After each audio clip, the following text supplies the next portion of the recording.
Inside New Orleans Sports with Eric Asher is underwritten by... At Villere's Florist, we deliver the magic of flowers 7 days a week to the North Shore and South Shore in the New Orleans area. Whether it's for birthday parties, baby celebrations, Villere's provides colorful floral displays for all. With a store full of fresh-cut flowers, exotic tropical flowers, orchids, roses, and even fruit baskets, our goal is to make your vision a reality. Villere's Florist, proudly serving Louisiana since 1969. Dave Miette Insurance Agency. Auto, home, flood, business, 504-556-0809. Dave Miette, INSagency.com. For over 48 years, Southern Tires and Auto Repair has provided services across the New Orleans metro area.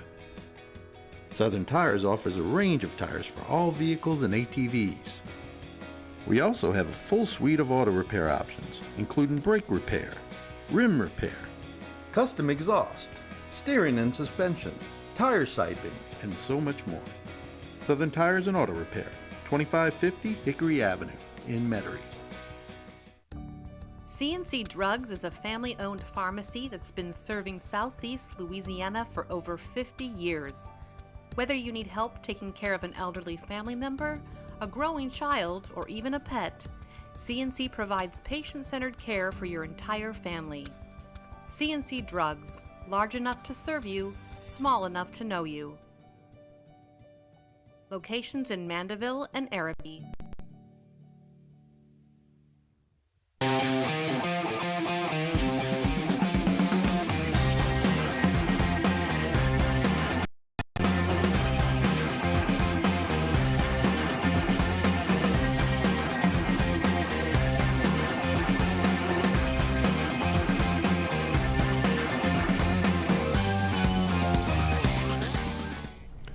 Good afternoon and welcome to another edition of Inside New Orleans. I'm your host, Eric Asher, live from our Pontchartrain Production Studios. It is, again, the new year, 2023. But we have so much to talk about. Tulane, LSU, Pelicans, Saints, all on tap for today. And to break it down for us, two of the best we have in the city. Absolute best. Jude Young of CrescentCitySports.com, also the voice of UNO Athletics. Guerry Smith of NOLA.com and the Wave Report join us on the panel today. Guys, welcome. Happy New Year to both of you. I hope you guys had a great holiday season. And as we always like to start off, finding a little bit about what you guys are involved in. Jude, we'll start with you, bud. Tell us a little bit about Crescent City Sports. Also, again, 106.1 FM, part of All Access there. And, of course, also UNO Athletics. Happy New Year to everyone. And certainly it's great to be back on your show to start a new year. And even though football season is wrapping up, we're awfully busy. So much to cover at Crescent City Sports as well as UNO basketball. I've got a couple of games on ESPN Plus and 106.1 FM tonight. Still doing a show Tuesday night, 6 to 7. All Access, part of that block on our station with Ken Trahan right after Eric Asher's program. And what can I tell you? We've got a big high school tournament we're covering this weekend. The All-State Sugar Bowl National Prep Classic. We'll have the finals of all 4 of those brackets on Saturday. You can watch live at Crescent City Sports. And busy, busy, busy. The offseason of football is a story unto itself. College basketball, the Pelicans, so much to keep following as the year goes on. Yeah, no doubt. You don't fall asleep because you'll miss a lot, that's for sure. Go on vacation, you'll miss a lot. Guerry, welcome. Of course, Guerry, NOLA.com, the Wave Report, which I've said all along, the most comprehensive look at Tulane athletics. Tell us about your site. Tell us about what's going on at NOLA.com. Sure. The Wave Report. I spent 5 days in Dallas covering Tulane's first major bowl in 83 years, and blanket coverage on the Wave Report there. If any player uttered a word, it made it onto the website there, and so plenty of content there. And then NOLA.com, just what a game, one of the all-time great Cotton Bowls ever. Had blanket coverage for there. Yeah, no doubt. You have a big section coming up on Tulane? We do, and I'm not even sure what day it is. It's been so that we found out about it last night. I wrote my story this morning, but it's going to be a full section, special section. I think it's probably coming out this weekend, but fans can look forward to that. Jeff Duncan writing a column. I've got a story in there. Scott Kushner has a fan perspective from he attended the game. Just the full works. That's beautiful. I know there's going to be a lot of folks excited about that collector's item, the newspaper. No doubt. Laminate it, frame it, Yes. you know, fun stuff. That's right. I was just thinking the same thing. I was just thinking the same thing. You know, again, as a kid, man, I grabbed those things and I kept them forever. Mom threw them away when I left, but that's the way it goes. But yeah, you know, I mean, I had those forever. I'd keep those special sections, and of course, you know, the front page of the paper as well. Just exciting times for Tulane. Let's start a little quick with college basketball. Let's catch up there real quick, and then we're going to jump into the biggest story of the year, which again is Tulane. Right now, LSU 12-2, 1-1 in the conference. Tulane 9-5, 2-1 in the conference. UNO 3-9, 0-1 in the conference. I'll start with you, Jude. How good is LSU? They're better than I think people are giving them credit for, and maybe even I gave them credit for, seeing them after a couple of conference games. Now, it's pretty obvious that they don't have a lot of high major elite talent, but they have a lot of really good basketball players because Matt McMahon was able to bring in that core from Murray State. They were a 30-win team last year. They know how to win, led by K.J. Williams. Trey Hannibal's sort of that X factor off the bench, and he helped them almost pull off the win at Kentucky this past time out. But look, if they can get Adam Miller back going as a scorer, they've got the ability to win a lot of games and be an NCAA tournament team. They didn't play a very challenging non-conference schedule, and they struggled in a lot of those games, to be fair. But what he's done, turning over almost an entire roster, save for a couple of players, and having them this competitive, now playing the meat of their schedule, tells you what a good basketball coach he is, on top of the ability to find talent. I know he's already recruiting 4- and 5-star type players, so the future is very bright for LSU. If they make the NCAAs, great for them. Otherwise, you know, just thinking about Tulane and what they can do in their conference with this gentleman will be able to tell you all about that. Right. I think there's somebody that you need to watch in college basketball because they've struggled early, but there's a lot of talent there too. College basketball is going to be exciting in this town the next couple of months. What about UNO? UNO is struggling right now, but they do have a dynamic player in Jordan Johnson, a transfer from the University of Denver. He just scored 39 points in a game. Unfortunately, in a shootout, the Privateers fell on the road last Friday against Houston Christian. Tonight they play Lamar. Hopefully a get-right game at Lakefront Arena. Yes. But this is a UNO team that does have size to compete with anybody in the Southland, and led by Johnson, they've got more shooting from the outside than they've had in many years under Mark Schlesinger. So hopefully tonight starts them on the right track in a conference that's pretty wide open. Let's take LSU first. Your thoughts? Yeah, I'm not sure how high their ceiling is this year, but their floor is a lot higher than I thought it would be. too. And you took a look at their two losses. Their non-conference schedule wasn't good, but they lost to Kansas State in a really close game. Kansas State's only lost one game this year, and they just hung, 116 points on Texas the other day in a wild shootout. And then Kentucky, which they could have won that game. It was right down to the final seconds. Definitely better than I was anticipating. How about the Greenies? The Greenies, rough start. From day one in preseason camp, they had injury problems. Jalen Cook hurt himself, re-injured hamstring that affected him and kept him out at the end of last season. Bunch of flu issues, all kinds of injury issues. They never really got to practice with their full squad, and they were not the team that Ron Hunter or anyone expected in the non-conference schedule, which could hurt them down the road because that's the NCAA committee. Sometimes it looks like they look at that more than look at anything else. But they seem to have gotten it together. Jalen Cook had a terrific game last night against Tulsa. He fouled out uncharacteristically in their first two conference games. He didn't do that last night. They shot a season high 55%. They've won 2 in a row. I think they have a huge game at Temple this Saturday. If they can beat Temple, there's a good chance Tulane will be 4-1 when Houston, number 2 ranked team in the country, comes to Devlin Fieldhouse on January 17th. That'll be a sold-out Devlin Fieldhouse for the first time in since the 1990s? Yeah, maybe so. If that happens. So Tulane still has a chance, but they have no more margin for error because this is a team that openly talked about trying to get to the NCAA tournament this year, and that ain't going to happen unless they really step it up and probably beat Houston. Finish top 3 in the league, probably. And the Privateers, your thoughts? Yeah, they're struggling. It's weird actually. They've been not a good 3-point shooting team in the entire tenure of Mark Schlesinger. Basically, this year they're in the top 10 in the country. And he mentioned Mr. Johnson, the explosion the other day. But it's early in the season. Their conference. A lot of evenly matched teams, so there's still time for them to turn around, but they've got to start showing, they've got to start doing that now. They can't wait any longer. Let's go to the biggest story in New Orleans, and maybe the biggest story in Louisiana. Got to be one of the biggest stories in the country, and that is, of course, Tulane. 46-45 winners over USC in the Cotton Bowl. Down 15 with 4:34 left. An unbelievable comeback. Guerry, I'll take you first. You were there. Look, You look at the matchup, and you look at the size and the speed of USC versus, again, Tulane, and you're thinking David and Goliath, but they hung the entire game. Yes, certainly on offense. USC couldn't stop Tulane either. Tulane could not stop Caleb Williams. There's a reason he was a Heisman Trophy. The one thing that surprised me about that game, because I had actually picked Tulane to win going into it, I did think that Tulane's defensive backs would hold up a little bit better against USC's receivers. That was a mismatch.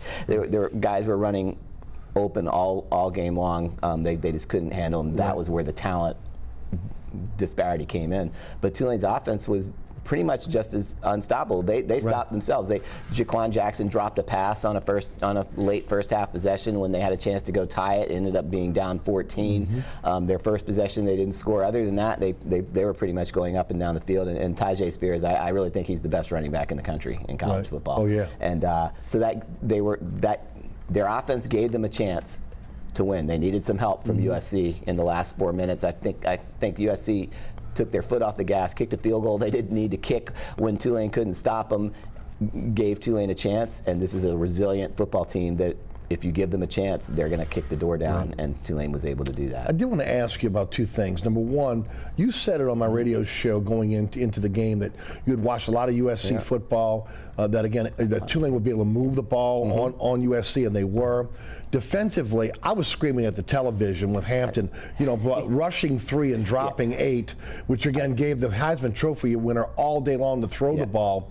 I question that, but again, when it was all said and done, they would have put some pressure on him down the line. If they brought 4 or 5 a few times, what did you think about schematically how they set it up?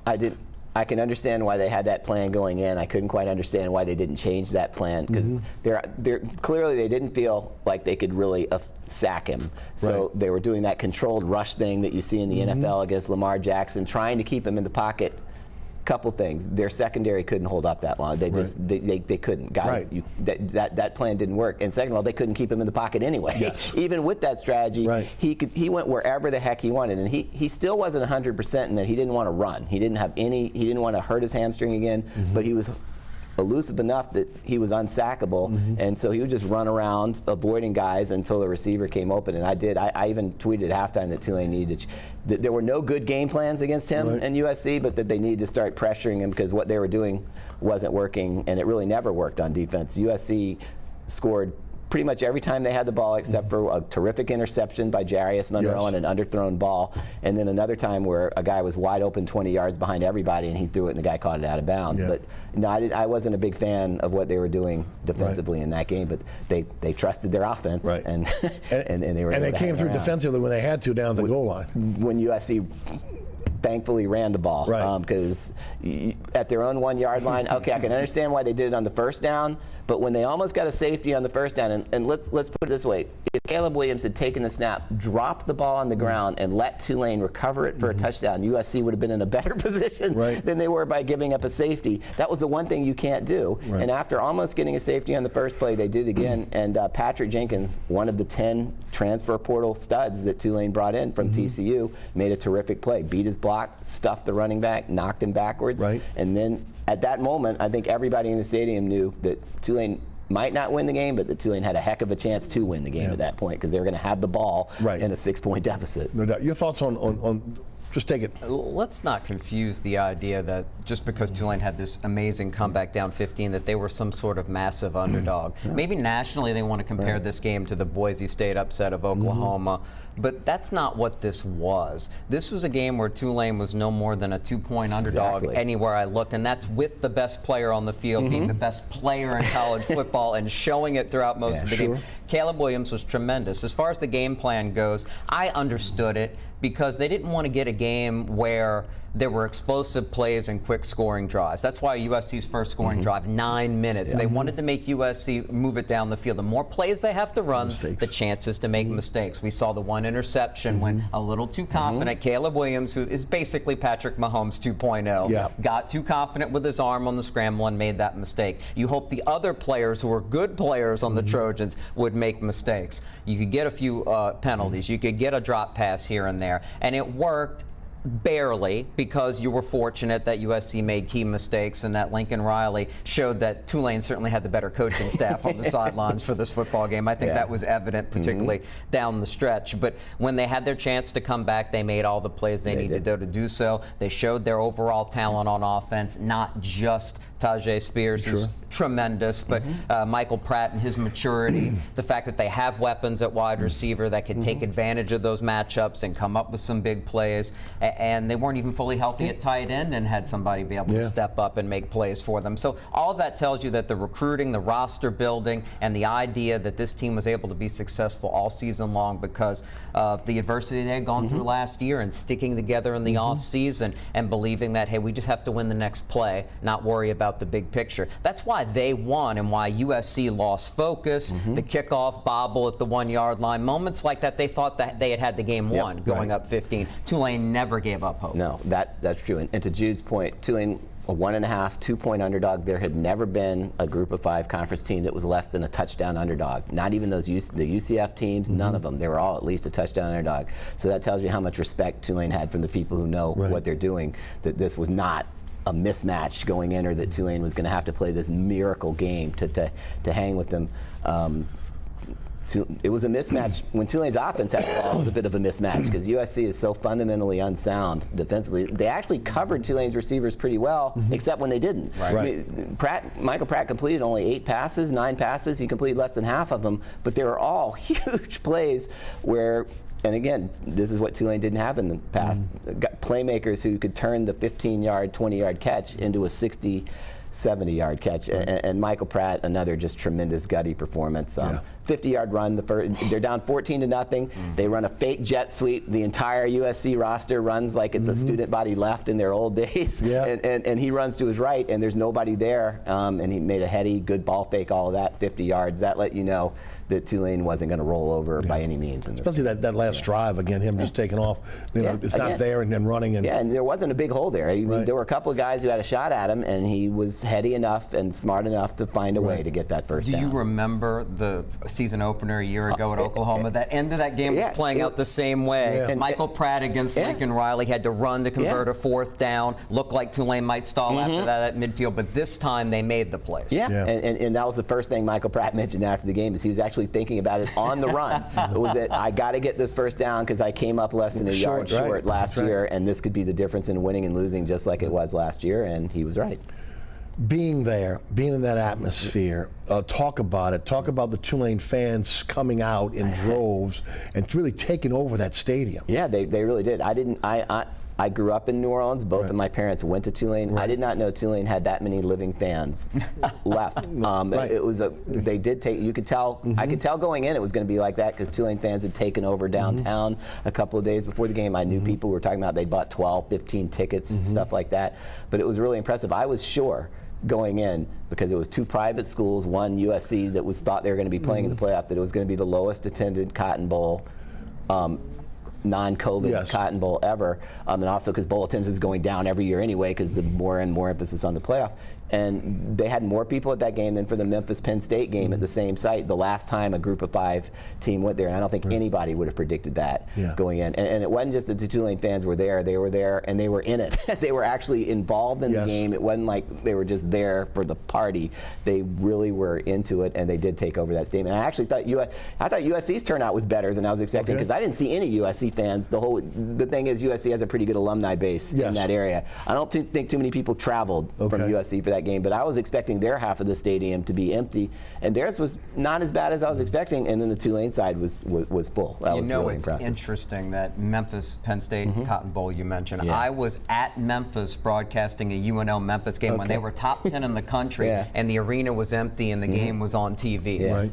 Everybody that cared about Memphis was there, but they still didn't match what Tulane was able to do. And it's not just the locals who had been dying with this team, mostly dying, not living with this team for decades. It was the fact that there are new fans that are Tulane alums or connected that came from coast to coast to travel to this event. And because of the way the game played out, a great week, a great celebration, and then the way the game played out, there's no doubt the university, the athletic department are going to be able to build on this. And when sometimes the university and the athletic department departments seem like two totally separate entities. I think they're really going to come together here and take advantage of it. Maybe Tulane University has finally learned the importance of what athletics can do to build your school, to build those dollars and cents. Exactly, because you couldn't possibly have done everything more wrong than Tulane did after the 1998 undefeated season, from the coach they picked to just the complete lack of interest the administration showed in football and how they could build on something like that. That's not the case now at all. Right. And we're going to get into that in a second. We live in the moment today, right? Everything is about what today, the greatest ever. Tulane had some great seasons in the SEC. 98 was a great season. Early 70s, late 70s, good teams. Greatest season ever? Yes. It is, because modern and technology to be able to spread it and relive it forever, all of that is so relevant. Life is bigger now than it was back then, and since you really don't have any other options other than 1998 as far as best ever, that was a wonderful season, but even attendance didn't pick up till late in that year. The schedule was weak. It capped, and I don't know if you went to the Liberty Bowl that year. I went to that game. You're playing a 6-5 BYU team that you dominated on a cold, nasty day, and no offense to Memphis, a pretty awful stadium. This was big time in every respect, maybe the best stadium in the world. You're playing a brand, the best player in college football. You get all of that to come together at the end after finally winning a conference championship, being able to do it on your home field, during the season beating the Big 12 champion, by the way. Let's not forget that. Everything that culminated with that USC victory couldn't have been better for Tulane. Nothing in their history comes close in football. And Sean King, he was the truth in 1998. There's no doubt about that. And sometimes I don't like talking about that and offending some people. But that Tulane team, I've looked it up, they did not beat a team that got a vote, a point in the final AP poll that year after the Bulls were played. So they didn't get a chance. There wasn't any, forget USC, that was huge. They didn't get a chance to beat a team like Cincinnati on the road, stopping their 32-game home winning streak. UCF getting to avenge a loss against a team that's been a perennial power at their level. That's what elevates this team, is they did it against a much, much tougher schedule. Because of the success this year, the flirtation with Georgia Tech with Willie Fritz, the rumors of Pratt going to either Florida or Notre Dame, and now the success that we've seen, there seems to be, again, a groundswell within the Tulane community to get involved in these NIL collectives, where, again, we talked about this over the last couple of years. It didn't look like they were even going to be able to scratch the surface to be able to compete with NIL. But it seems like it's going in another direction right now. Am I right on that? No, I agree. I mean, they do. The Fear the Wave collective has done some stuff in that area, but there's nothing better than this, because let's face it, the beginning of Tulane was coming off a 2-10 season. The atmosphere was dead at the beginning of the year. Nobody was outside the program was expecting this. If they can't capitalize on this, they're making a mistake, because like Jude said, they just created a ton of new fans and a ton of people who are already fans who now believe. People didn't want to give money to Tulane athletics. They didn't want to do that because they didn't trust that it was going to be worth it to do it, and you can't make that case anymore. Right. You know, Jude, we know this from living here our whole lives, right? Deep pockets with again, people who own businesses that would graduate from Tulane here in the city. We know, again, when you look at the Eastern Seaboard, again, so many of the snowbirds that come here to be able to attend Tulane, again, wealthy individuals. It would seem to be a no-brainer that, again, that Tulane would be able to raise the money necessary for facilities, NIL, etc. But except for the fact that, again, there wasn't a commitment to athletics.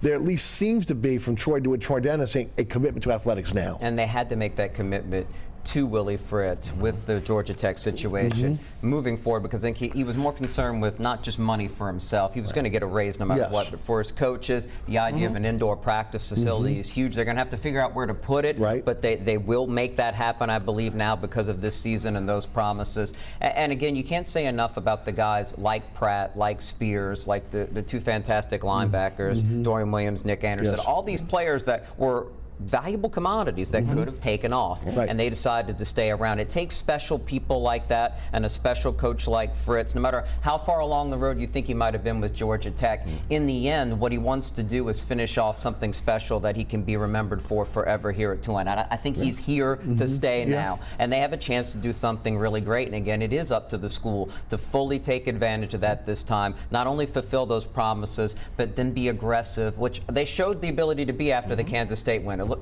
They're poised to be able to do this, and they got everything they could have ever hoped for since then. Dannon has that department poised to be able to take advantage of it. They need symmetry with the school to go ahead and say, how far can we go? I was saying it on my radio show this week.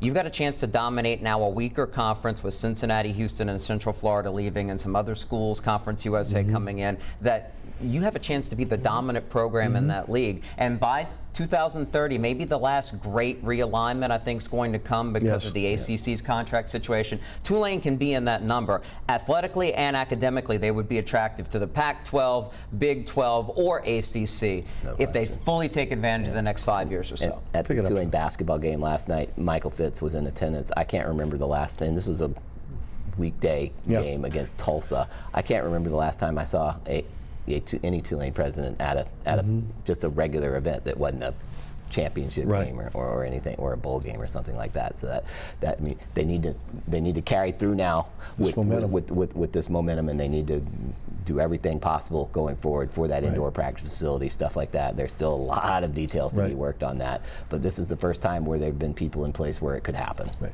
Things have shifted very, very quickly in college athletics between NIL, again, the ability to be able to transfer in the transfer portal. You've got to be able to compete. It's either compete or drop down. And at this point, Tulane is poised to be in a position where, as Jude said, they can dominate their league going forward. They were, but the fact that they did it this year when it was a full league, when, like you said, they beat all the teams going to Big 12, they beat the Big 12 champion, right? And then they go out there and they beat one of the blue bloods in college football in USC. This is a prime opportunity for them to be able to take advantage of this. And I heard Troy Dannon on 4th Down on 4 make a comment that, and look, you and I talked about this during the year, that they had to, when Tulane was winning, they had to prepare for teams to be able to come after Willie Fritz, come after their top players, and they seem to again to not just be sitting back and and not being more proactive. They were proactive this year.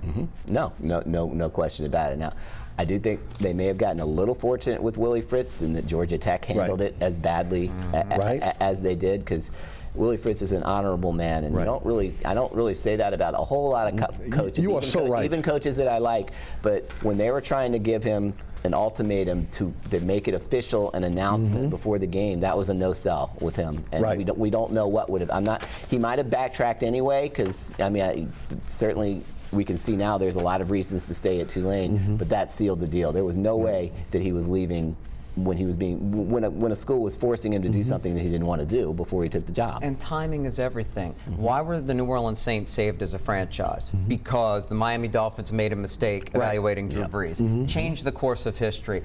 In this case, Georgia Tech probably made a massive mistake, and it will wind up, I think, being the best thing not only for Tulane but for Willie Fritz. I think he'll look back on it and say, I'm really glad I didn't go to that situation, just because it's Power 5, it's on another level. And sometimes you have to have that sort of good fortune and the right kind of character guys like a Spears to stick around when they could have gone anywhere, to be able to have it come together when you needed to, especially in a point in history where Tulane, well, it was at a precipice of being something where they were always going to be what they were or less. Now they've got a chance to be so much more in the major world of college athletics. But guys, something to be said about Georgia Tech, which is the bottom part of the AAC, who has, again, a budget that's twice as big as Tulane's an athletic budget, a football budget twice as big. They're paying their coaches twice as much as they're paying at Tulane. They have an NIL collective. They have all the amenities that you want in college athletics to be able to compete. Knowing, again, it is an arms race now. This has to be a motivating factor. The fact that Willie Fritz, as you mentioned, the person he was, most coaches are going to bolt. Okay, most coaches are going to bolt and say, look, we saw it with Brian Kelly at LSU, leaving Notre Dame. So this is a special time for Tulane, and the fact that everything kind of fell in place at the right time, and then on this season, they have to take advantage of it. I think they're perfectly poised and planning to do so now. I don't think they're going to step up in the next few years. If Willie Fritz continues to manage this situation correctly, where he's able to develop players who were somewhat overlooked, although more 3 stars coming his way, and having that recruiting base here from Texas all the way across to Florida, the whole true South. And now, what both Kelly and Fritz figured out pretty quickly, get Louisiana guys to come home where the grass wasn't greener on the other side. Get them to come home like a Patrick Johnson. You can make hay there because this state will continue to crank out talent at all positions, and a lot of them, whether they were higher recruited or not, are going to want to take advantage of those opportunities to come home if they're not happy for whatever reason where they are. You have a staff and you have a plan to make that happen because we've already seen it. I think Tulane will benefit from that as much as anything moving forward. Right. And there's a running back out of Cincinnati, not Tulane's recruiting area, that committed this and then signed, and he was getting a whole lot of crap from people around him about why are you going to Tulane, what in the world, and he tweeted right after the game, that's why I'm going to Tulane, so you guys can shut up. Tulane is now in a lot of doors that they were not in before, and that's huge because they've done a terrific job developing players, but it's a whole lot easier to get the players that you don't have to develop as much. I mean, the Dorian Williamses who come in at 190 pounds, not even playing linebacker, that develop into NFL caliber stars. They don't come around all the time. You can't count on doing that. Ty Spears, who was a very good running back, Kansas State won him, but nobody saw this when he was in Ponchatoula. That wasn't happening. They're now in the doors where it's going to be a lot easier. And if I'm a higher caliber recruit as a prep running back right now, sure you can just point to, hey, the guy who just ran for 200 yards on USC. Yeah, I want to be that guy. But there's been a history of great running backs at Tulane. And by the way, that's another thing. Willie Fritz's flexibility, because he even said early this year that the days where running backs carried the ball a lot were over, and that he's a big believer in rotating backs. Somebody finally convinced him during the year that when you've got a guy like Tyjae Spears, the first series you play Tyjae, the second series you play Spears. You don't take the guy off the field as long as he's healthy. Carry game this year, 35 carry game. You know? And yeah, you might hurt the feelings of other running backs on the team, but recruits seeing that and the performance, I mean, just an awesome performance. And Willie Fritz has just been very flexible his whole coaching career because he came in as an option coach, not like the old style option. It was a spread, but option principles, and he talked about how you had to make other teams prepare for that. You don't hear that at all anymore. They don't run that stuff anymore because he learned he wants to win. He's more committed to winning than he is to his own philosophy. What you got to do to be a great coach in any league, in any sport. I'm sure my colleagues on the panel would concur. Spears would look pretty good in the black and gold. Especially, again, I'm not saying an aging Alvin Kamara, but Alvin Kamara is making a lot of money right now. Guy down the line here. But he turned a lot of heads, there's no doubt about it, on a national platform against USC. All right, you're watching Inside New Orleans Sports. Our guest tonight, Guerry Smith of Knoll.com and the Wave Report, the voice of UNO Athletics, Jude Young, also again of CrescentCitySports.com, all access on 106.1 FM. I'm your host, Eric Asher. We'll be right back. We'll talk LSU, we'll talk Saints, Pelicans, all that coming up here on Inside New Orleans Sports.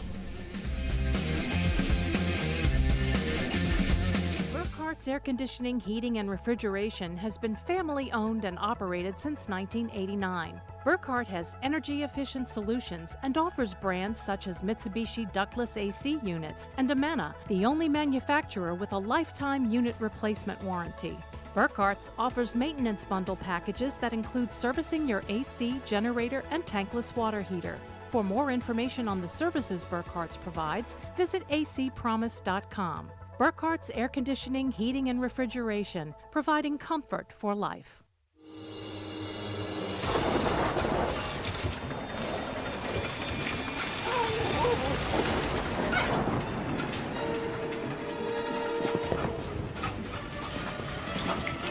Experiencing rough weather with a bad roof can be a nightmare. It doesn't have to be. Suburban Roofing, because when it comes to roofing, there is a difference.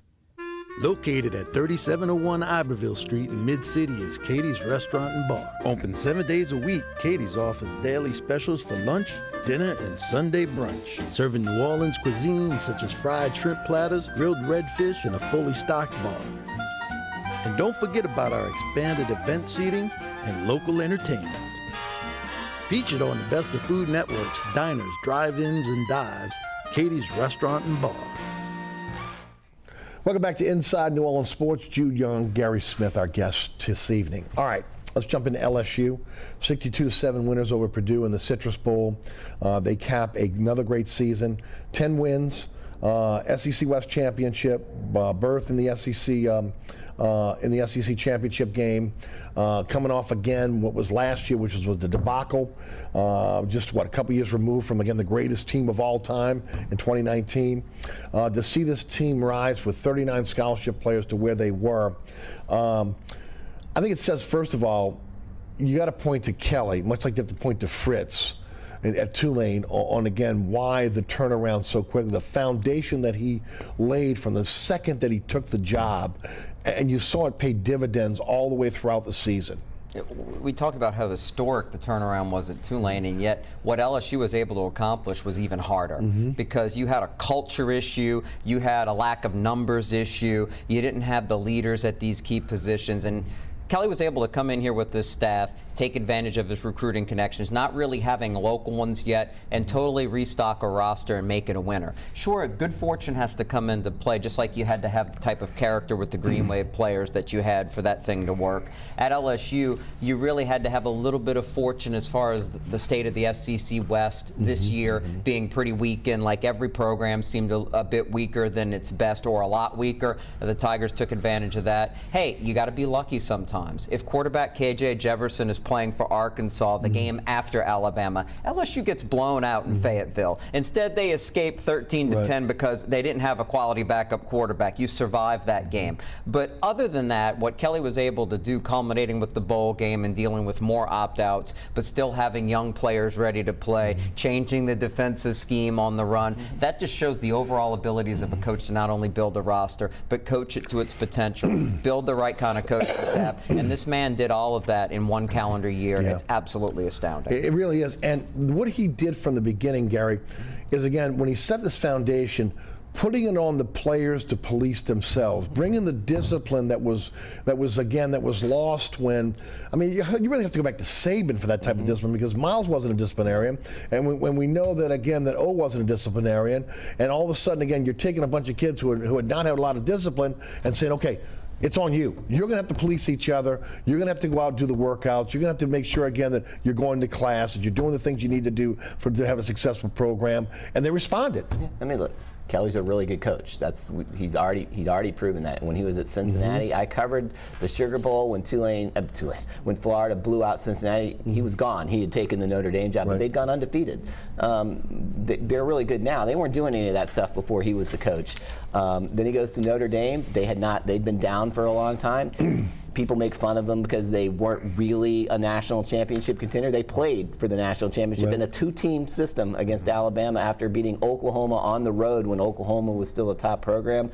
They made the semifinals again another time because he gets players to max out on their ability. And yet he came to LSU because he knew that there was a level he couldn't get higher at Notre Dame, and he can get higher at LSU. Now that's a whole different step. We don't know yet whether he's going to be able to do that. That takes different skills. But they're in position to have a chance now because his teams almost never underachieve. They reach their level. When you look at the situation now, there's a logjam of talent at that quarterback position right now. He played all three quarterbacks in the bowl game. He's got Ricky Collins coming in. They are flirting with a bunch of 5-stars right now in what is it, 24 and 25. How do you think that shakes out? Well, just for the next year, because trying to predict any further ahead than that is folly. It's really hard to predict past the end of the spring in this That's case. what I'm looking for. But I believe that the way that Garrett Nussmeier was used early and often in the bowl game sent a message that was probably already made very clear behind the scenes to both Nussmeier and Jaden Daniels that, look, Jaden, I know you're coming back because the NFL didn't give you the message you wanted to hear. we need you to make the kind of development those scouts are saying you need to make for us to be now a national title contender. And if you don't show that and you're struggling in a game, we're not going to let Tennessee happen again. We're not going to wait for you to hopefully get it together and fall behind. We've got a guy who's much more of a natural passer as far as anticipation and overall ability to run a pro-style offense. We're going to go to that young man, and we let him know it is a competition. Although Daniels publicly stated is clearly the #1, it is his job still to lose. That won't happen until the season.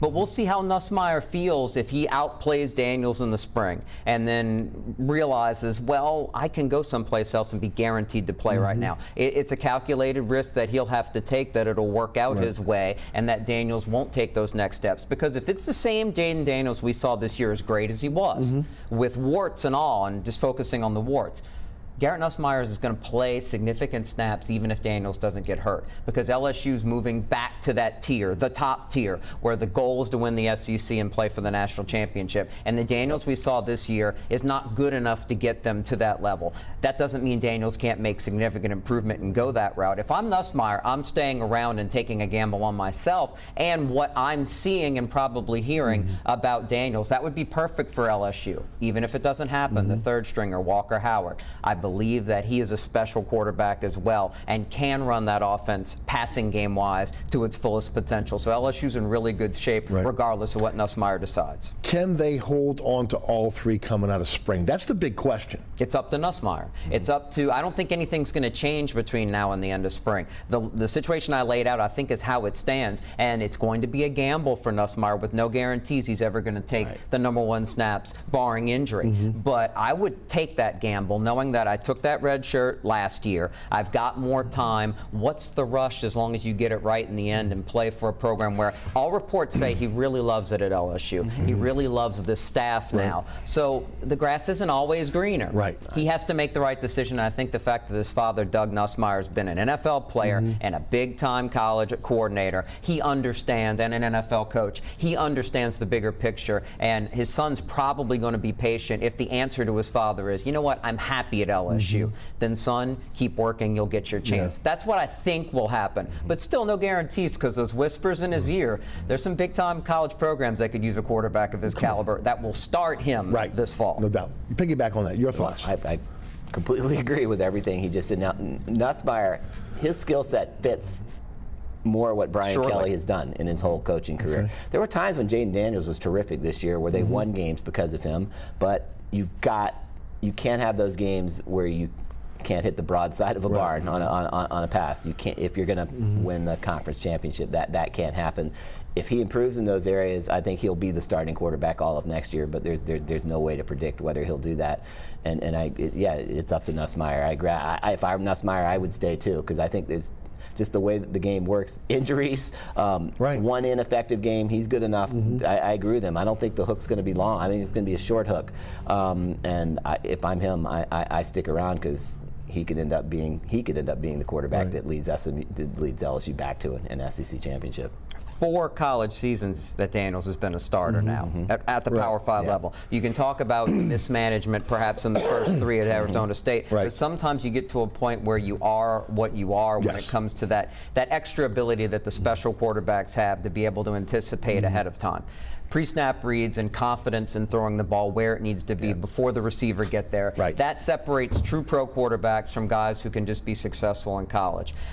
I don't know if Daniels is going to get there. I'm going to bet that he doesn't. And I have a feeling that Nussmeier will make that gamble too, because Kelly will make that tough decision. He said it very plainly, because it reminds me of the Dabo Swinney decision to bench a proven veteran like Kelly Bryant and to go with Trevor Lawrence as a true freshman, because that was his best chance to win it all. Higher ceiling. I think Kelly will go for the higher ceiling in the end, and I believe Nussmeier has it. It'll be interesting to see how that plays out, because the flaws that Daniels has, he did not again seem to get better throwing the ball in the middle of the field, anticipating where you have to throw the football, throwing guys open, the things you need to do to be successful. Was able to get out of a lot of problems because of his legs. Right. So we'll see again. And I'm not knocking what he did because he was a terrific quarterback for LSU this year. Other than the tight end, LSU really didn't throw to the middle of the field. It really neutered what Keyshawn Boutte could do as a complete route runner. Pro. Yeah, in the end, it was a risk for him. Right. There's a chance that it is Daniels. They win enough, and he doesn't put up better numbers. And at some point, they do start to blame you. And the fact that I'm sure he was getting frustrated as much as he was trying to mature under Kelly, and some rumors telling us maybe he wasn't quite maturing enough, but we'll leave those by. In the end, I think he stays if a quarterback like Nussmeier with his ability were the #1 right now. How good can they be next year? Not sure. First of all, next year it's going to be a year where they're going to have to be good enough to beat Alabama at Alabama. Right. That wouldn't have happened this year. With Alabama's weaknesses, flaws, all of that, LSU wasn't beating Alabama at Alabama if they played this year. It's a totally different step. I trust Brian Kelly. He's a great coach. I don't. It depends on a lot of factors. Does Jaden Daniels make the improvement? Is Nussmeier ready? If he doesn't make that improvement, how many players stick around? There's too much factors. Right now, they're not at the level of Alabama, even though they beat Alabama this year, and Alabama's losing a lot, but they're still coached by Nick Saban. There's not an issue in that Alabama's not going to be a national championship contender next year. I don't know yet whether this LSU team next year is going to be good enough to go into Tuscaloosa, and if they're not good enough to go into Tuscaloosa and win, they're not getting back to the SEC championship game. The theme of this show is what a difference a year makes. Think about LSU, Florida State in the Superdome, and even though it was a prime-time standalone game, it wasn't that highly anticipated. It was more of a curiosity. For both of those programs, that Game 1 rematch in Orlando next year is going to be absolutely massive. They're going to be top 10 teams, and both are going to need it on the road. Maybe even more so Florida State because of the conference they're in to try to become a college football playoff team. It's crazy how quickly life can change. Norvell was on the hot seat. Nobody expected anything from Kelly. A year later, expectations are sky high in Baton Rouge and Tallahassee. Let me say this. Last question on LSU and Tulane. Will we see the revision of the yearly scheduling of LSU and Tulane playing each other? No. It certainly doesn't benefit LSU if Tulane becomes a problem, so why would it happen? Right. They got Army and Georgia State on their schedule this year. I mean, Tulane could fit in there perfectly, but neither of you guys see that ever coming back. I haven't seen on either side. From my Tulane side, that doesn't seem to be a priority for Willie Fritz, for Troy Dannon, for anybody on the Tulane side. Just something I want to ask both of you guys. All right, this is unprecedented. The Saints will be last on our block today. Who? Right. Pels 24-14. They beat the Rockets last night 119-108. They had a 31-point lead at one point, and they let that slip away. Zion out for at least 3 weeks. He's going to be reevaluated with the hamstring injury. I've been well documented on my thoughts on Brandon Ingram. Terrific player, all-star type player, but his reputation for having to be 100% to be on the court, that is unacceptable, especially when your team right now desperately needs you. January is a tough part of the schedule for this team. They're playing terrific basketball. They have great depth, but again, you're asking guys that are part of your depth now to take on more prominent roles, and how long can they sustain that is the big question. I think it's a glass half full situation looking at it, at least going into it, because now these secondary players, these role players, these young talents are forced to step up even more moving forward to prove that they can be, people can step up and hit big shots that can have big games and knock down shots that win you those games. Because Zion's out at least 3 weeks, it's going to be longer. Oh, there's no doubt. They're going to be 100% certain that he's ready to come back. And Brandon with a Ingram, hamstring, you should. Yeah, and absolutely, especially his build. Yes. And with a foot injury like Ingram's dealing with, you don't want to risk re-injury there. I believe Bradley Beal had a hamstring injury that flared up again after just a couple of games. Another star in the league, and that's a guard. Right. So with Zion, they're going to be careful. I think Ingram will be back relatively shortly. It's been 6 weeks, though, man. True, but that's the NBA nowadays. They're going to err on the side of caution, and it's only going to help the team moving forward as long as nothing happens to C.J. McCollum. You need that one difference maker out there that you know is proven. But this is huge from anybody from Herb Jones, who needs to get his shot back going, to Trey Murphy, who's evolving as a player to be more than just a spot-up shooter, to a Dyson Daniels, that rookie who needs the playing time, who a lot of people are saying is the best defender on the Pelicans. Pelicans, and there's a Herb Jones on the Pelicans. So can he take the ability to see the game and be a passer and facilitator and find enough offense for himself? Now he's going to get more minutes where he's in that situation where he needs to. I think this can only help the Pelicans long term with these core young players. Short term, it could be rocky, but they've built enough of a cushion here that they're going to be a playoff team. Yeah, I think they'll be okay. I think they might be the deepest team in the NBA. They are. Now, I have concerns about that in the playoffs because that doesn't really play in the playoffs. You're down to an 8-man rotation, and are your 8 guys better? Their 9 and 12. Their 9 through 12 are really good, and I think they'll be able to stay afloat here and not fall too far while Zion's out. Then we'll see. But the other concern is you want these guys to be playing together, what you're going to be having in the playoffs, because Zion was having the stretch where he was just unstoppable. I mean, he was just MVP. He was awesome. I mean, better than I gave him credit for, and I wasn't a Zion doubter even, but he was spectacular offensively where nobody could stop him, and now they're going to have to readjust. With foot injury with Brandon Ingram, those are always concerning because you just don't. That's your weight on him all the time. So hey, his frame helps. He's carrying less weight on that frame than just about anybody around.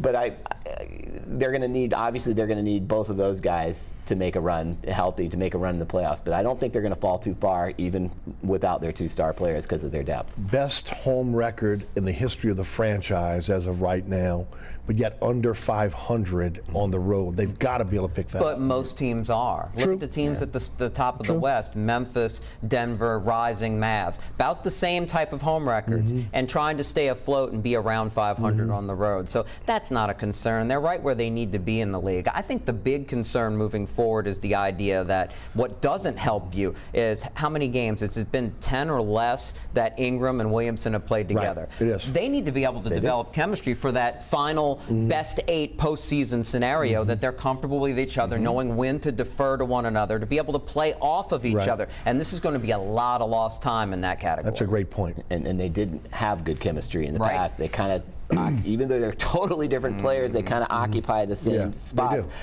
So they definitely need some time together to max out on what this team can do. What does this team have to do to be able to stay afloat to the All-Star break with the possibility of maybe not having both of their stars, at least maybe one of their stars? I think they have the ability to be elite defensively with the guys that will be on the floor. They lose all-star scorers, but they're going to be a better defensive team, more minutes, Jones, Murphy, Daniels in particular. So in the end, that's important, and they're going to have to shoot more from the outside. They shot very well from the outside. I know it's against the lowly Rockets, but they were killing it from behind the arc early in the game and put away that game. They've got to be a better outside shooting team, and again, this experience will be important for those players to gain the confidence to pull the trigger on those shots even when Zion, B.I., and C.J. are around. Anything you can add? No, shooting the 3 and defending the 3. I think their numbers are actually pretty good defending the 3 this year. But when I watch them play, like against Utah, a team that takes a lot of 3s, there's some times when they just fall asleep defensively, and they've got better personnel. That shouldn't happen. They've got to, at some point, they're going to have to make sure that when it really matters, they're not just falling asleep defensively. There's an Achilles heel for this team right now. It's size. When they have to play against size. You mentioned Utah. Memphis is another one.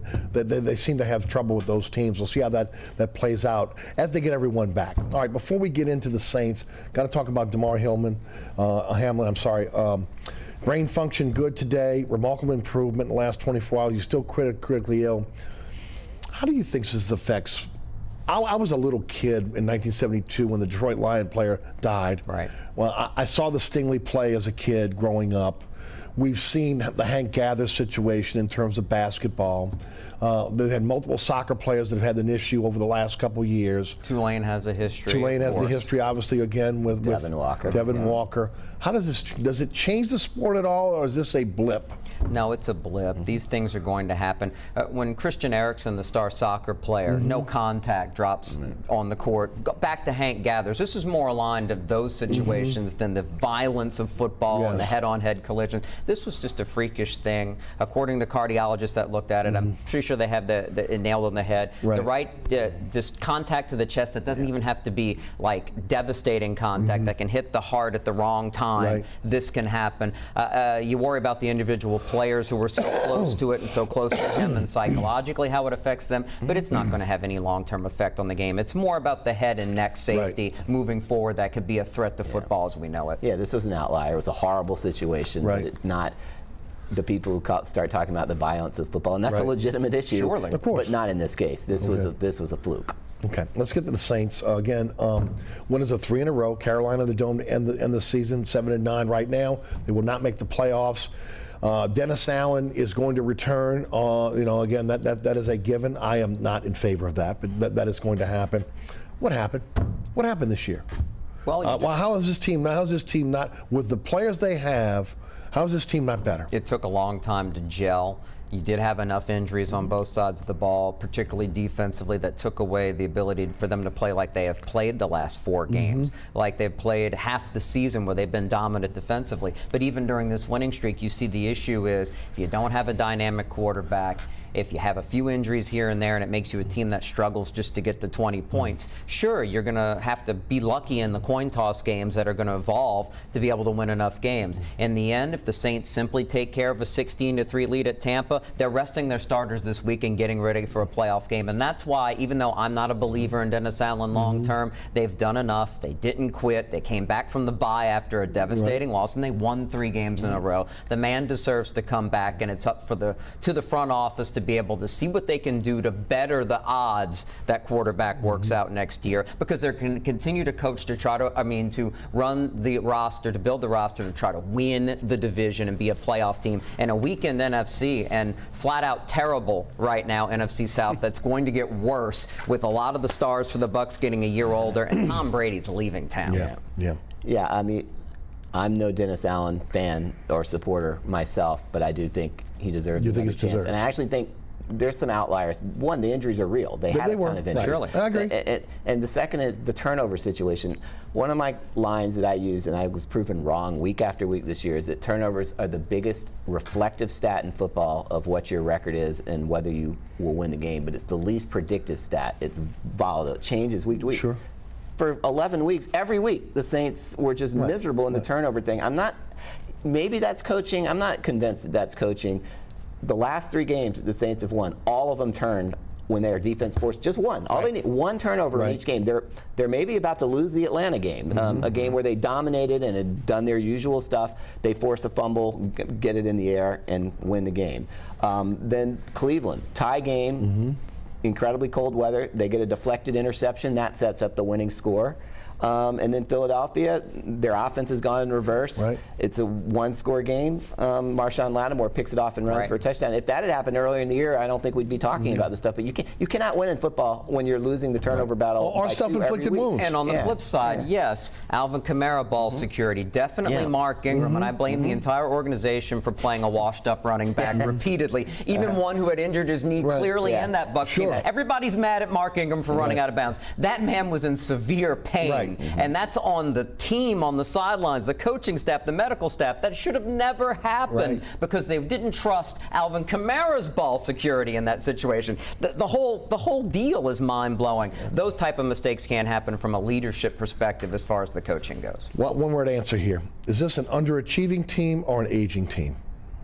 More underachieving. Underachieving because of the turnovers and because of the sloppiness. Will staff changes quickly, because we only have about a minute and a half? Will staff changes make a difference for next year?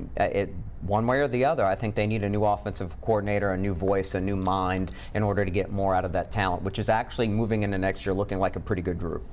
Yeah, I don't think they're going to make that change. We'll find out. I actually think that I think they'll, especially if they win this Sunday, I think they'll stand pat with their staff. I could be wrong on that, but I think they'll point to their numbers and say that there's a reason to. And I'll go on record that it'll be a huge mistake for the organization and for Allen. Yeah, if they don't make a change, I think they have to make changes to the coordinators. They need a new vision there. Because I think Dalton can run whatever a new coach comes in and runs, if that's going to be your guy, while you hopefully develop somebody else. But if they stick with what we've seen this year, stale, stagnant, those are the ways to describe the way the Saints look. I 100% agree. I think that if you're keeping him, there's got to be staff changes. And then again, but I think the hook is short here on him. If he doesn't get it done, you can't continue to keep doing the same thing over and over again. I agree with that. There needs to be a new vision. I'd say one other thing, they need better receivers. Regardless of what you think about Andy Dalton, and I tend to make comments about Andy Dalton and then duck because people just don't like him. He didn't play bad. He's been victimized by so many drop passes by everybody on the roster. It's unbelievable. Yeah. That can't happen. We'll be to see which direction they go coming up. Jude Young, Guerry Smith, thanks so much for being on our panel today. We certainly appreciate it. Great job as always. All right, thanks so much for tuning in. So many ways to catch our program now. There's a QR code on your screen. You can click on it. It'll take you right to the WLAE-TV YouTube page or to my website. And, of course, you can follow there on all the rebroadcasts that we have here for Inside New Orleans Sports. Catch me on the radio, 106.1 FM. That is weekdays 4 to 6. You can listen live at ericasher.com, also on the nash106.1.com website. Also, Anchor app is our podcast, as well as, again, our digital platforms, iHeartRadio app and TuneIn Radio app. So we're plenty of ways to catch the radio show as well. Again, special thanks to our sponsors, our underwriters who make this show possible. Please support those underwriters. And also, again, special thanks to the great crew here at WLAE-TV.